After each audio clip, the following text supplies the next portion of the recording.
2 people are dead after 2 separate shootings here in Nashville less than an hour apart. Our Cuthbert Langley joins us now with the latest on the investigations. And are these in any way connected, or do we know yet, Cuthbert? Amy, at this point, officers say they are certain that these are not connected in any way, but no doubt a very violent night here in the Nashville area. The first shooting happened right here at Horton Avenue and 14th Avenue South in the Edge Hill community around 9:15 last night. This is what that scene looked like there. Authorities tell me that neighbors called 911 after hearing several gunshots. Someone who called for help told police they saw a man collapse on the basketball court you see right there. Emergency officials on scene say they tried to save the victim, but he was already dead by the time they got there on the scene. The description of that suspect is very vague at this point. The only thing we know is that police are looking for a man with dreadlocks. They have not provided any more information on his description at this point. The second shooting happened about 4 miles away from the first shooting here on Sylvan Street and 7th Street over in East Nashville. This happened about 45 minutes later, around 10 o'clock last night. Officials there tell me this shooting started off as an argument that continued to get worse to the point where the suspect then pulled out a gun and started firing. I'm told that suspect shot at the victim multiple times, and one of the bullets ended up hitting the victim in the chest. Emergency crews got there on the scene. The victim was alive at the time, but ended up passing away a short time later in the emergency room. The big difference with this one, though, guys, is that authorities say they have a good idea as to who the shooter is. They're continuing to investigate before releasing more information on his description and obtaining any warrants. Of course, as soon as we hear any information about who they're looking for more specifically, we'll pass it along. But for now, we'll send it back to you, Amy. Cuthbert, thank you. And the man accused of shooting a woman in her car at a busy intersection is now behind bars. Charles Jackson is charged with attempted criminal homicide. Police say he fired several shots into the victim's vehicle near the corner of Cleveland Street and Hart Lane after some kind of argument. The driver wasn't hurt, but his passenger was hit. She is expected to survive. Amy, some new details coming in about the arrest of an accused child killer on the run for nearly 8 years. Cuthbert Langley broke this story from his sources yesterday morning. Marisol Alvarado was arrested in Mexico before being returned to Nashville to face those murder charges. Alvarado is accused of killing her 7-week-old nephew back in 2007. Well, once that indictment was looked at a little more closely, we realized she was arrested in Mexico last January, but it took 14 months to get her extradited back to the U.S. New this morning, a car slammed into a home in Almaville and then caught fire.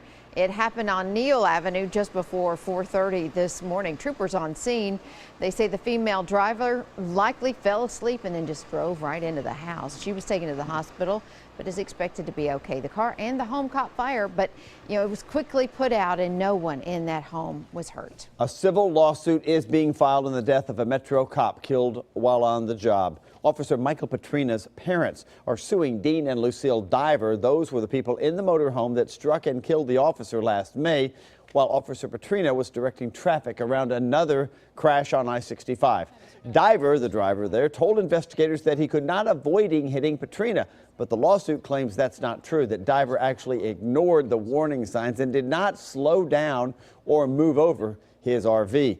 Diver is already facing several criminal charges connected to that crash, including reckless homicide. The FBI is bumping up the reward for information about a cold case murder in Franklin. Peggy Cox was found dead in a Hardee's drive-thru there back in 1991. A $25,000 reward is now being offered for any information that leads to an arrest. This case is Franklin's only unsolved murder, and they refused to let her be forgotten. Friends and family gathered last night for a vigil in memory of Tabitha Tutors. She was just 13 years old when she disappeared while walking to school back in 2003. 12 years later, the family holds out hope that they'll find out what happened to her. If we can keep it out that she's still missing and keep her face fresh, you don't ever know. Somebody may see something or have some information that'll break this thing open.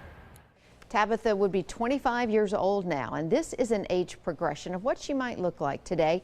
Anyone with information about her case is asked to call Crime Stoppers 615-74-CRIME. The $23 million project to move the Metro Police headquarters to North Nashville not going over so well with some neighbors, and today many of those people in the community will have a chance to talk about their concerns. News Channel 5's Matthew Torres is live at the Criminal Justice Center, and this rally today is going to be in conjunction with what was held last night, where they already talked about this a little bit, right, Matthew? And Steve, that's right. Yeah, we saw dozens of people out on 14th and Jefferson Street, the area where the proposed Metro headquarters would be. And just like yesterday, everyone's hoping that the town hall meeting tonight, which will discuss the project even more, will be just as peaceful. And be free.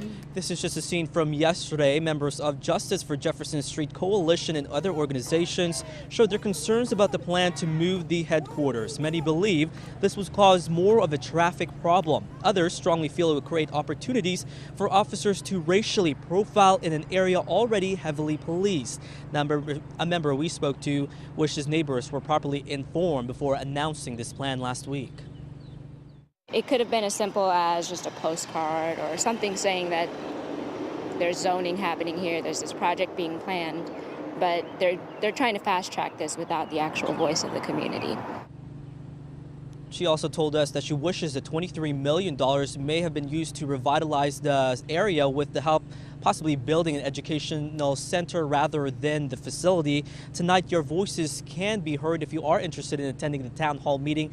It is at 6:30 at Pleasant Green Missionary Baptist Church on Jefferson Street. Several community members will be there, including Police Chief Steve Anderson. We are reporting live at the Criminal Justice Center this morning. I'm Matthew Torres, News Channel 5 HD.